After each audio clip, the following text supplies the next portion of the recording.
Hello students, mission graduate पर आपका स्वागत है। मैं हूं विकास। आज हम बात करेंगे BA BSc second same calculus 1 के पेपर सोल्यूशन की। जी हाँ, ये पेपर अपना 22 मई 2026 को होता रेगुलर का एग्जाम। ठीक है, ये एग्जाम रीअपियर का भी उस दिन होना था, बट वो पोस्टपोन हो गया और 29 मई को शिफ्ट हो गया। ठीक है, तो आपके लिए जो अभी एग्जाम हुआ था इसको देख के जाना बहुत ज़्यादा ज़रूरी है। ठीक है, क्योंकि आपको जो एग्ज़ाम आने वाला है वो एग्ज़ाम अच्छा बनने वाला है। ठीक है, तो आपको इस एग्ज़ाम को ज़रूर सोल्व करके जाना है एक बार। ठीक है, तो आज मैं इसके सोल्यूशन की बात करता हूँ।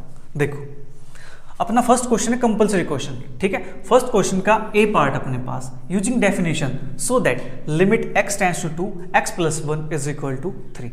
ठीक है, अब यहाँ पे x के लिए 2 पुट करते हैं तो 2 + 1 = 3 आता है। राइट, आपको ये काम नहीं करना कि 2 + 1 = 3 दिखा दिया, हो गया काम। नहीं, ये कहता है बाय डेफिनेशन। बाय डेफिनेशन का मतलब है यहाँ पे अपसाइलन डेल्टा डेफिनेशन से। ठीक है, कि आपको कोई अपसाइलन दिया जाएगा और आपको उसके लिए एक डेल्टा चूज करना है, एक डेल्टा फाइंड करके लेके आना है।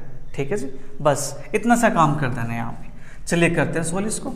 जो अपने पास क्वेश्चन गिवन है, मैं यहाँ पे लेट कर लेता हूँ कि मेरे पास f(x) की वैल्यू क्या है, x + 1 है। ठीक है जी, एक अपसाइलन चूज करता हूं। Let epsilon greater than 0 be any given real number. ठीक है, अपने पास कोई गिवन रियल नंबर है, इसके लिए मुझे डेल्टा फाइंड करना है। ठीक है, चलिए करते हैं फाइंड। डेफिनेशन लगाते हैं। नाउ मोड f(x) माइनस का 3, ठीक है, इज इक्वल टू f(x) की वैल्यू मेरे पास क्या, mode x + 1 - 3।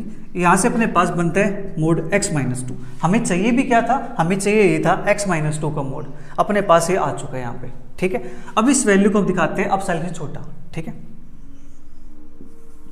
Now mode f(x) - का 3 लेस देन अपसाइलन इफ मेरे पास मोड x - 2 क्या हो जाए लेस देन अपसाइलन, और mod f(x) - 3 less than epsilon if mod x - 2 less than delta, where जो डेल्टा अपने पास है वो किसके इक्वल है, अपसाइलन के इक्वल है। ठीक है, तो यहां से मुझे एक अपसाइलन के लिए डेल्टा मिल चुका है। ठीक है, हेंस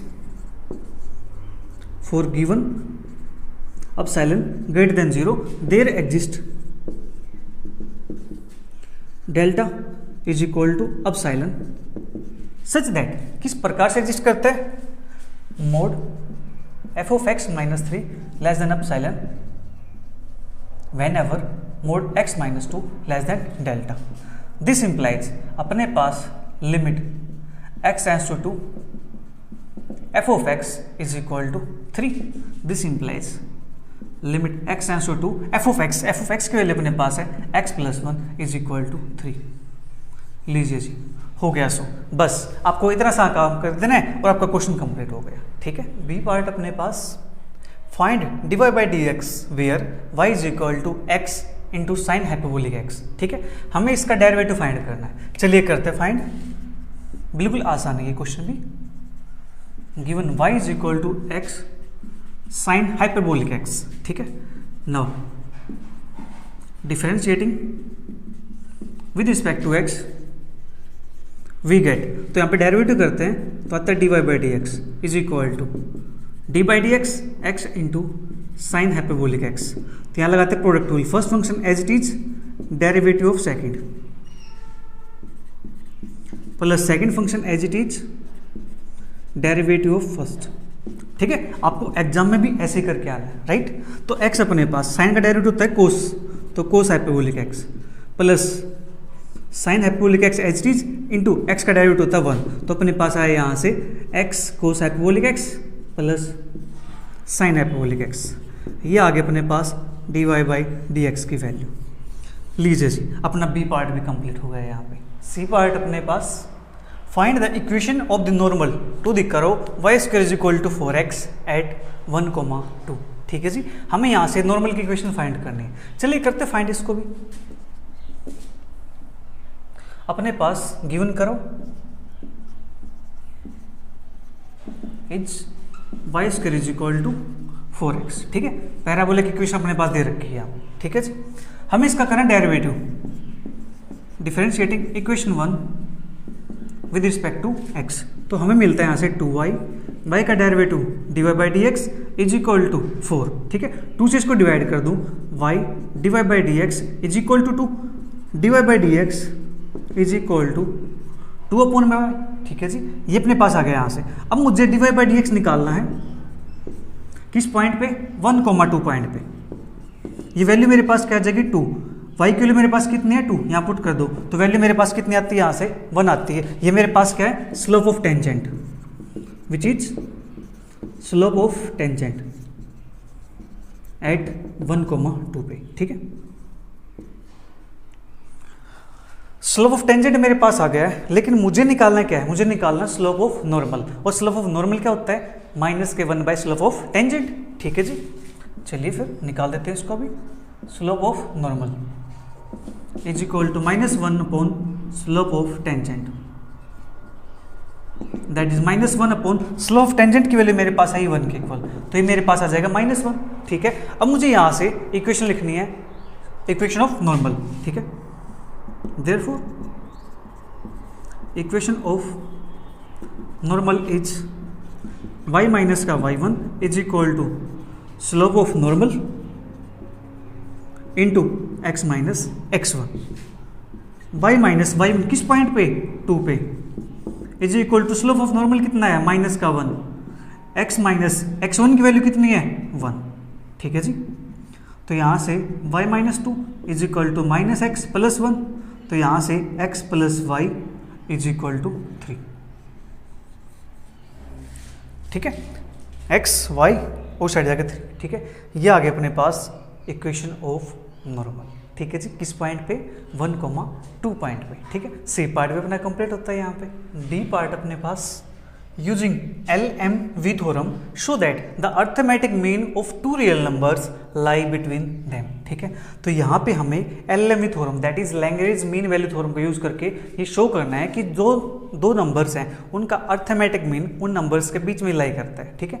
अगर मैं इसको हटा दूँ यूजिंग LMV थ्योरम, ठीक है, तो ये अपने पास अपना जो फर्स्ट चैप्टर है उसके अंदर है, ठीक है, कि दो नंबर्स का जो मीन होता है अर्थमेटिक मीन और दो नंबर्स का ज्योमेट्रिक मीन उन दो नंबर्स के बीच में लाई करता है, ठीक है। अपने पास थ्योरम वहाँ पे, लेकिन यहाँ पे पूछा गया स्पेशली कि लैग्रेंज मीन वैल्यू थ्योरम का यूज करके बताओ इसको, ठीक है। चलिए बता देते हैं, कोई इशू नहीं है। तो यहाँ पे दो नंबर्स की बात की गई है। सबसे पहले हम दो नंबर चूज कर लेते हैं। Let A and B are 2 positive real numbers, ठीक है। मैं यहाँ से 2 पॉजिटिव रियल नंबर ले सकता हूँ without loss of generality.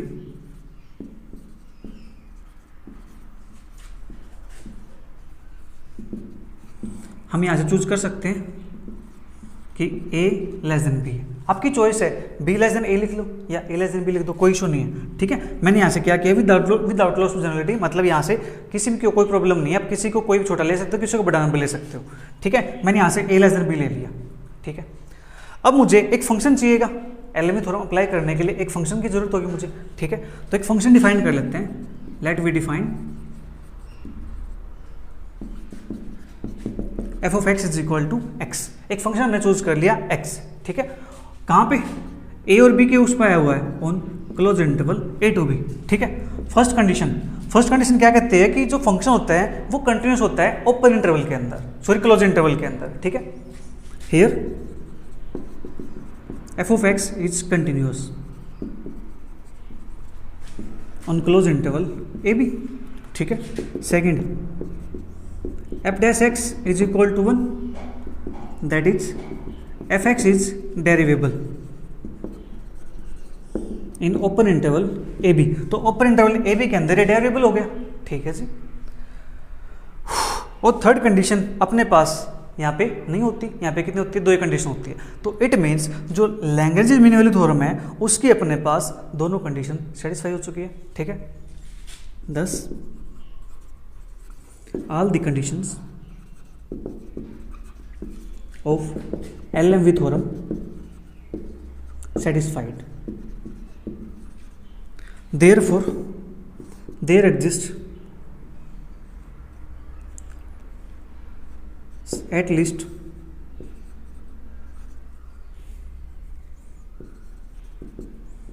a number C belongs to open interval A B such that कि अपने पास यहाँ पे सम सी एग्जिस्ट करता है, कोई एटलीस्ट एक सी ऐसा एग्जिस्ट करता है। किस प्रकार से एग्जिस्ट करता है कि अपने पास एफ ऑफ बी माइनस का f of a upon b minus a is equal to f dash c. ठीक है जी, इस प्रकार से अपने पास एग्जिस्ट करता है, राइट। अब एफ ऑफ बी माइनस का एफ ऑफ ए, इसकी वैल्यू क्या होगी, एफ ऑफ एक्स मेरे पास ये है, बी पुट करता हूँ यहाँ पे तो क्या मिलता है मुझे, बी मिलता है, ए पुट करता हूँ तो ए मिलता है, बी माइनस का a is equal to f dash c. F dash x के लिए मेरे पास 1 आई है, सी पुट कर दो यहाँ पे तो भी वैल्यू मेरे पास क्या रहेगी, 1 ही रहने वाली है। ठीक है, क्योंकि ये क्या मेरे पास है, कांस्टेंट फंक्शन है, तो यहाँ पे कोई वैल्यू पुट करते जाऊँ तो हर बार मेरे पास वैल्यू क्या आएगी, 1 ही रहने वाली है। ठीक है, तो यहाँ से बी माइनस ए अपॉन बी माइनस ए, यहाँ से क्या आ जाएगा, 1 ही आएगा ना, 1 इज इक्वल टू 1। ठीक है, तो यहाँ से अपने पास लैग्रेंज मीन थ्योरम क्या हो गई है, वेरीफाइड हो गई है एवरी सी के लिए। ठीक है, hence Lagrange mean theorem is verified for every C belongs to open interval A B. ठीक है, ओपन इंटरवल ए बी के अंदर जो भी सी आएगा उन सभी के लिए अपने पास लैग्रेंज मीन थ्योरम वेरीफाई करती है। ठीक है, सेटिस्फाई हो गई है, राइट। नाउ लेट जो सी है मेरे पास वो क्या है, ए प्लस बी बाई टू। अब ये तो आपको पता ही होगा, जो ए प्लस बी बाई टू है ये ए और बी के बीच में लाई करता है। हाँ जी, ए प्लस बी बाई टू जो मीन होता है अपने पास वो क्या आता है, दो नंबर्स के बीच में लाई करता है ना। ठीक है, let c is equal to a plus b by two, this implies a less than a plus b by two less than b. ठीक है, तो यहाँ से क्या देंगे, hence by L M V theorem the m या m of two real numbers lie between them. ठीक है, by L M V theorem arithmetic mean of two real numbers lie between them. बस यहाँ पे आपको इतना सा काम करना था, आपका क्वेश्चन कंप्लीट। ठीक है जी, तो यहाँ पे अपना जो फर्स्ट कंपल्सरी क्वेश्चन है वो होता है कंप्लीट। अब बात करते हैं नेक्स्ट क्वेश्चन की, दैट इज यूनिट 1 के क्वेश्चन की। सेकंड क्वेश्चन, नेक्स्ट क्वेश्चन अपने पास question 2 part a, so that root 17 is an irrational number. हमें शो करना है कि रूट 17 एक इरेशनल नंबर है। ठीक है, तो प्यारे बच्चों जो ये क्वेश्चन है, ये क्वेश्चन एग्जाम के अंदर हर बार देखा गया है। मतलब क्या है, जो 17 है ना, इसकी जगह पे वैल्यू कभी 2 हो जाती है, कभी 3 हो जाती है, कभी 5, 7, 11, 13, 29, इस प्रकार से वैल्यू चेंज करता बस इसके अंदर प्राइम नंबर डाल देता रूट के अंदर। ठीक है, बट टाइप अपने पास यही रहती है। ठीक है, तो ये क्वेश्चन हर बार एग्जाम के अंदर पूछा गया है, तो इस क्वेश्चन को कोई भी स्किप नहीं करने वाला है। ठीक है, कभी फिर कहो सर आपने बताया था और हमसे गलती हो गई सर, हम इसको रिवाइज नहीं कर पाई, तो ऐसा काम नहीं करना है। इसको हम बिल्कुल इजी वे में करेंगे सोल्व। ठीक है, ताकि आपको साथ साथ रिवाइज हो जाएगा, बट उसके बाद आपको 1-2 बार प्रैक्टिस जरूर कर लेनी है। ठीक है, क्योंकि ये क्वेश्चन आपके लिए बहुत ज़्यादा इम्पोर्टेंट है।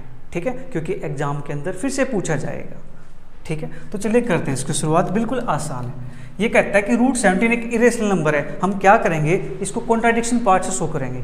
ठीक है, कॉन्ट्राडिक्शन का यूज करेंगे। हम मान के चलते हैं कि जो रूट 17 है ये इरेशनल नहीं है, ये एक रेशनल नंबर है। ठीक है, let root 17 is a rational number. ठीक है, अब प्यारे बच्चों रूट 17 रेशनल नंबर है, तो रेशनल नंबर किस फॉर्म का होता है, पी बाई क्या फॉर्म का होता है। ठीक है, पी बाई क्या फॉर्म का होता है, तो यहाँ पे अपने पास 2 नंबर एग्जिस्ट कर जाएंगे। Then there exist 2 positive integers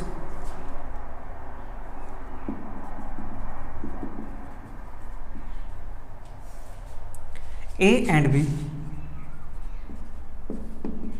such that, किस प्रकार से कि मेरे पास जो रूट 17 है इसको मैं ए अपॉन बी लिख सकता हूँ। ठीक है, और जो ये ए अपॉन बी है, ए और बी है 2 नंबर, ये कैसे हैं, को प्राइम है। ठीक है, वेयर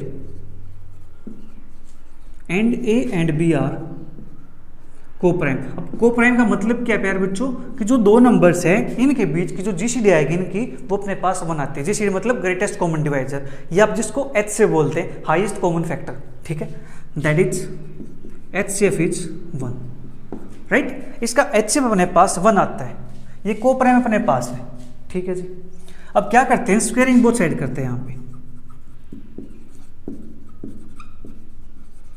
स्क्वेयरिंग बोथ साइड, तो इसका स्क्वायर करेंगे तो मेरे पास आता है 17। यहाँ पे अपने पास a बाई बी का square, this implies 17 is equal to A square upon B square. ठीक है जी, अब बी स्क्वायर की मल्टीप्लाई करते तो यहाँ पे 17 B square is equal to A square. ठीक है, अब यहाँ से मेरे पास जो ए स्क्वायर है इसको डिवाइड किया गया 17 से, किस पे गया ये, बी स्क्वायर पे गया। ठीक है, तो यहाँ से मैं कह सकता हूँ कि मेरे पास जो 17 है वो डिवाइड करता है ए स्क्वायर को, 17 ए स्क्वायर को डिवाइड करता है, विच इंप्लाइज 17 डिवाइड्स ए। ठीक है, इसको मान लेता हूँ मैं इक्वेशन नंबर 1, राइट। ये अपने पास एक थ्योरम होती है प्यारे बच्चों कि अगर कोई प्राइम नंबर किसी पॉजिटिव नंबर के स्क्वायर को डिवाइड करता है, ठीक है, देन वो उसके उस नंबर को भी डिवाइड करता है। थ्योरम साथ में लिखेंगे, बिकॉज अपने पास late P be a prime number and A be any positive integer,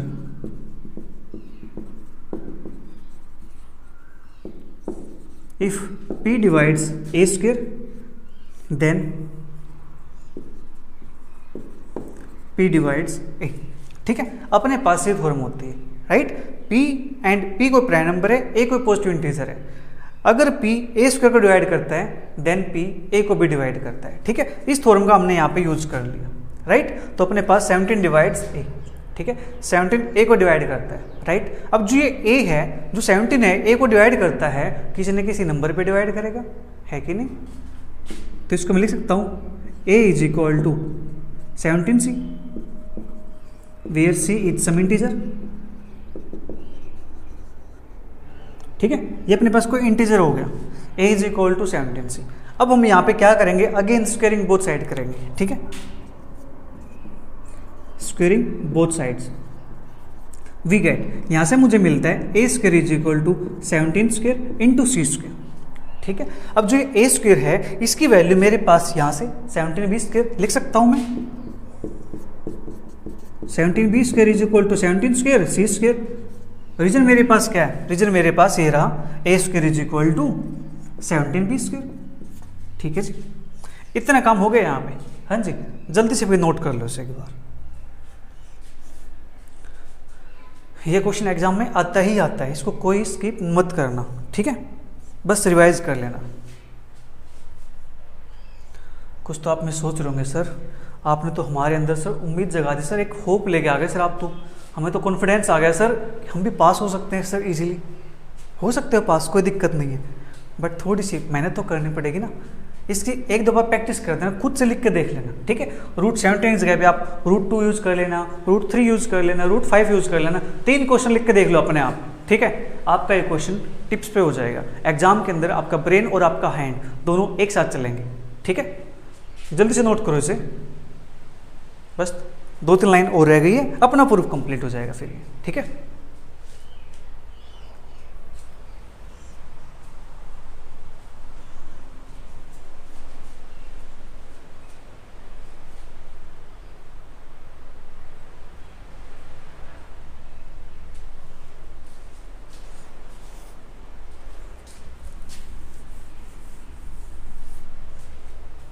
यहाँ से मेरे पास देखो 17 से एक 17 कैंसिल आउट हो जाएगा, यहाँ से क्या बचता है मेरे पास, b square is equal to 17 c square. ठीक है, तो यहाँ से मैं लिख सकता हूँ जो 17 है वो बी स्क्वेयर को डिवाइड करता है, 17 divide B square, this implies 17 divides B. ठीक है, इसको मान लेता हूँ मैं इक्वेशन नंबर 2। रीजन इसका वही लिख देंगे हम यहाँ पे। ठीक है, let P be a prime number and a be any positive integer if p divides a square then p divides a। ठीक है, हमने इस थ्योरम का यहाँ पे यूज कर लिया। ठीक है, इतना काम अपने पास हो गया, ये आपने नोट कर लिया होगा।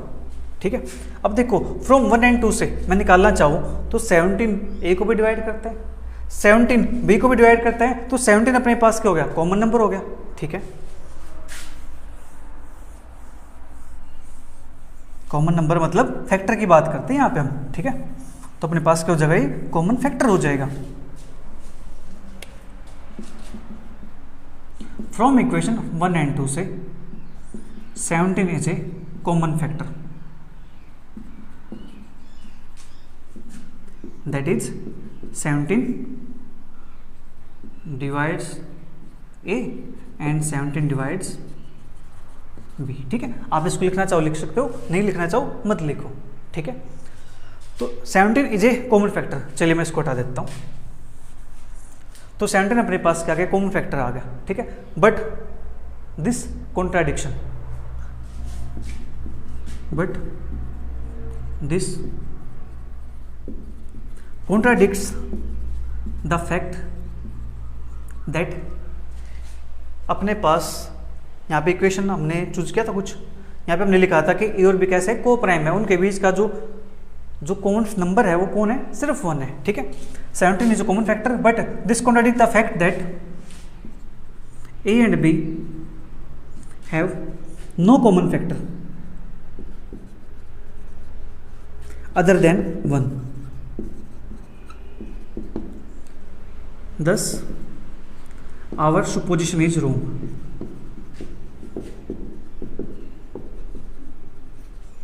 Hence root 17 is an irrational number. ठीक है, तो यहां से जो हम लेके चले थे कि रूट 17 का रेशनल नंबर है, वो बात गलत हो गई। ठीक है, तो यहां से हम कहेंगे कि हैंस रूट 17 कैसा एक इरेशनल नंबर है। ठीक है, इस प्रकार से हमें इस क्वेश्चन को सोल्व करना है।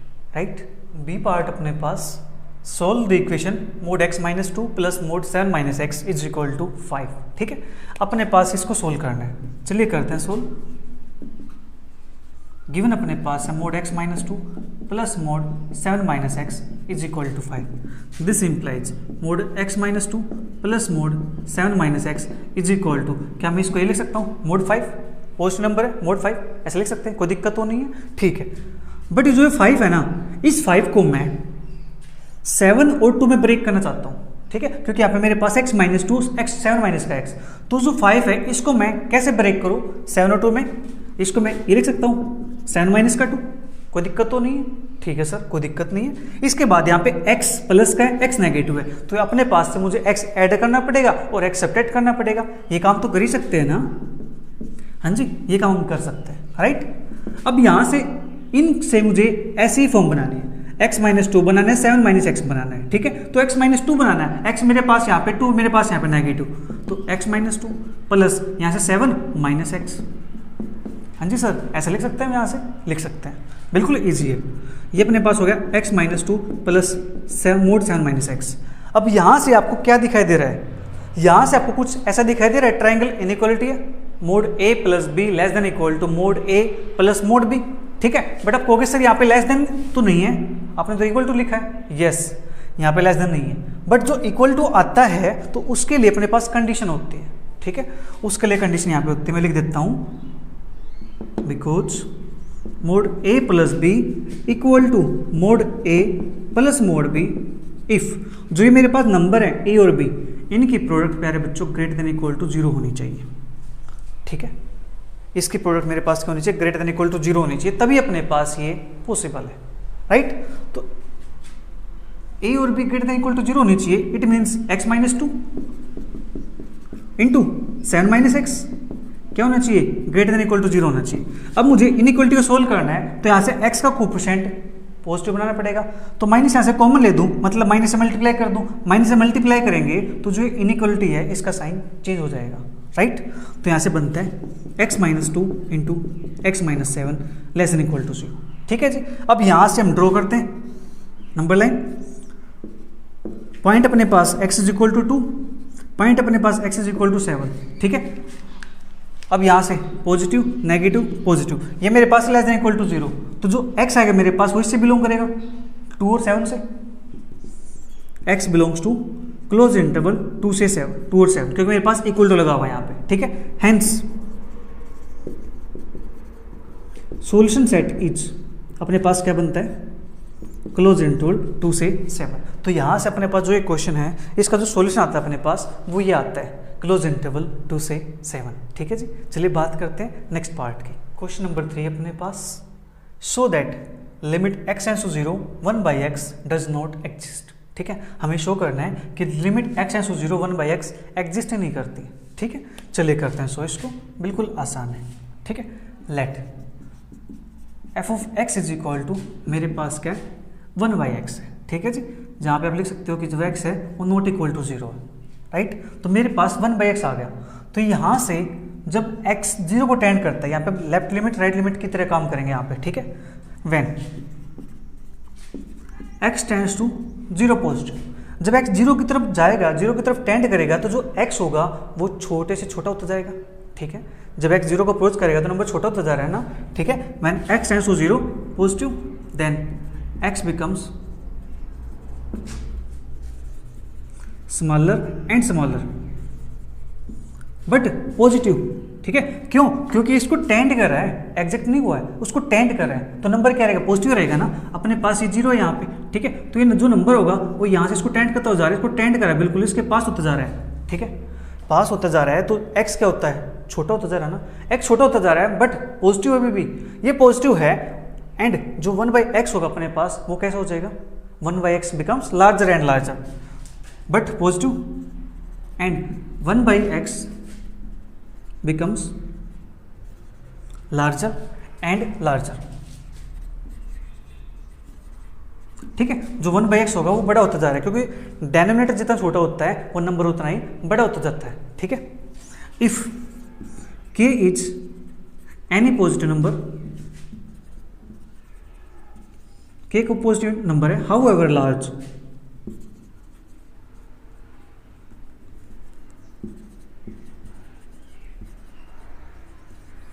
देन आल्सो जो 1 बाई एक्स होगा वो k से भी बड़ा होगा for x less than 1 by k के लिए। ठीक है, जो 1 बाई एक्स होगा वो k से बड़ा होगा for x less than 1 by k के लिए। ठीक है, अब अगर मैं 1 बाई k को डेल्टा पुट कर दूं, let 1 by k is equal to delta, then 1 by X greater than k for x less than delta.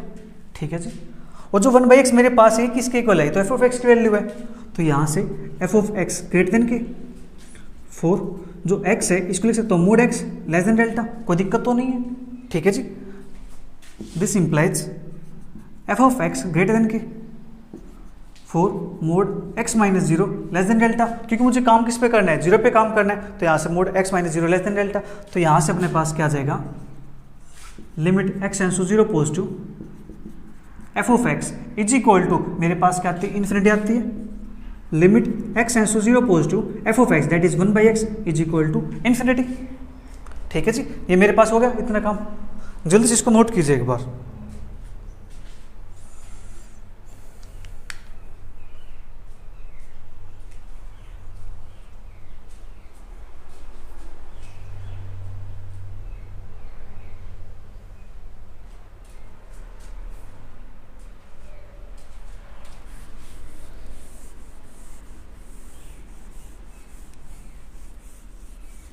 x tends to 0 positive अपने पास हो गया है। ठीक है, अब हम यहाँ पे सिमिलरली करके लिख सकते हैं। Right, similarly x tends to 0 positive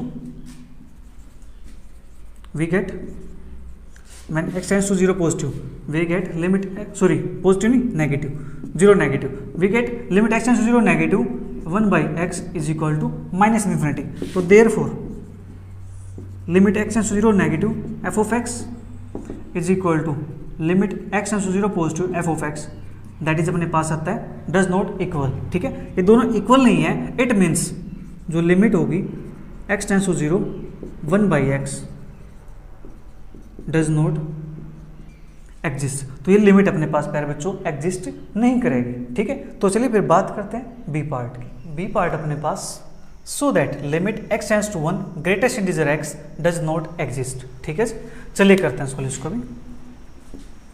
late F of x is equal to अपने पास है ग्रेटेस्ट इंटीजर x।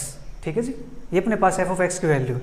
राइट, हम निकालते हैं LHL, limit x tends to 1 negative F of X, limit x tends to 1 negative F of X के लिए मेरे पास है ग्रेटेस्ट इंटीजर x। ठीक है, अब यहाँ पे मैं इसके अंदर 1 नेगेटिव है, राइट, तो यहाँ से मैं 1 माइनस का h पुट कर दूँ, राइट। तो अपने पास बन जाता है limit h tends to 0, x ये पाता है मेरे पास 1 माइनस का h, put x is equal to 1 minus का h, so that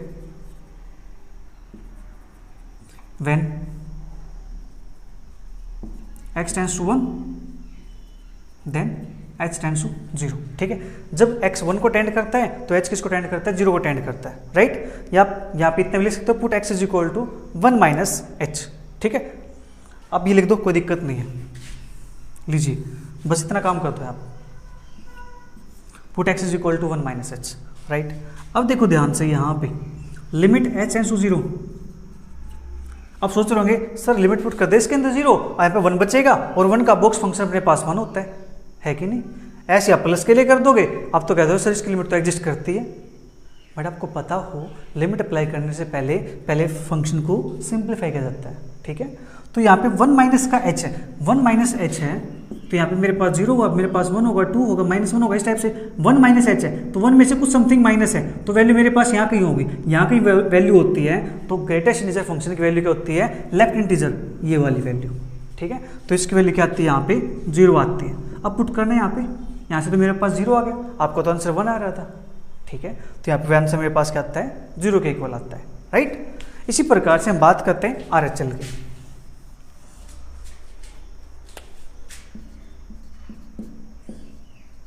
limit x tends to 1 positive f of x is equal to limit x tends to 1 positive f of x की value greatest integer function x। तो यहाँ पे अपने पास limit h tends to 0 1 plus h, यहाँ पे हमने किया है put x is equal to 1 plus h, ठीक है।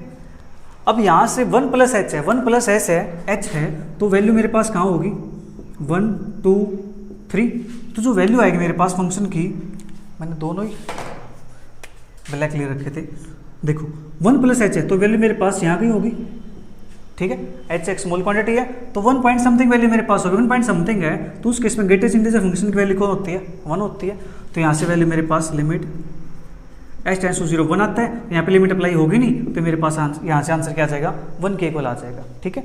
तो जो मेरे पास LHL आई है वो वैल्यू 0 आई है, RHL मेरे पास 1 के इक्वल आई है, ठीक है। तो यहाँ से मैं कह सकता हूँ कि therefore limit x tends to 1 negative f of x not equal to limit x tends to 1 positive f of x। This implies limit x tends to 1 greatest integer x, या f ऑफ x लिख देता हूँ पहले, f of x does not exist, this implies limit x tends to 1 greatest integer x does not exist, ठीक है। तो प्यारे बच्चों, आज अपना जो कंपल्सरी क्वेश्चन है एंड यूनिट 1 के क्वेश्चन 2 और क्वेश्चन 3 ये कंप्लीट होते हैं, मतलब अपनी यूनिट 1 तक क्वेश्चन कंप्लीट हो गए। इसके बाद जो नेक्स्ट यूनिट है उनकी बात करेंगे हम नेक्स्ट क्लास के अंदर। तब तक के लिए bye bye, take care, see you, thank you for watching.